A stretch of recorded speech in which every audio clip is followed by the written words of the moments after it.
बिस्मिल्लाहिर्रहमानिर्रहीम, अस्सलामुअलैकुम। आप देख रहे हैं AW26 और मैं हूं नायला। नजर डालते हैं आज की खबरों पर। गुज़िश्ता रोज़ पंजाब स्पोर्ट्स बोर्ड के ज़ेरे इंतज़ाम क्रिकेट स्पोर्ट्स कम्प्लेक्स के क्रिकेट ग्राउंड पर Sheikh Abdul Latif memorial cricket tournament का फाइनल मैच दोंकल क्रिकेट क्लब ज़ीराबाद और अता क्रिकेट क्लब गुजरांवाला के दरमियान खेला गया, जो कि अता क्रिकेट क्लब 9 विकेट से जीत लिया। मसनूई रोशनी में खेले जाने वाले फाइनल की खास बात कौमी क्रिकेट टीम के फास्ट बॉलर हसन अली की शमूलियत थी। हसन अली फाइनल में अता क्रिकेट क्लब में बहसियत कप्तान खेल रहे थे। उन्होंने 80 रन स्कोर किए और 3 विकेट भी लिए और अपनी ऑलराउंडर कारकर्दगी की बदौलत फाइनल के बेहतरीन खिलाड़ी करार पाए।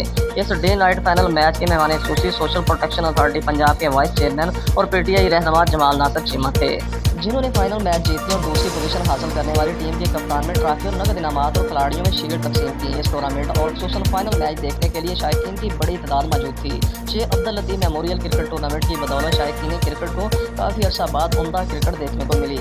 इस टूर्नामेंट के इनेकाद पर मेहमान खुसूसी जमाल नासिर चीमा और साबिक क्रिकेटर शाहिद अल्ताफ और डार यहिया खान और मोहम्मद अशरफ खान ने टूर्नामेंट इंतजामिया उमर हयात बाजवा, शफाकत अली सैफी, अमरान मानी, हमायूं भट्ट और मियां सबियो रहमान को खाज तहसीन पेश किया और इनको मुबारकबाद भी दी। Report Idrees Mughal, chief reporter Apna news.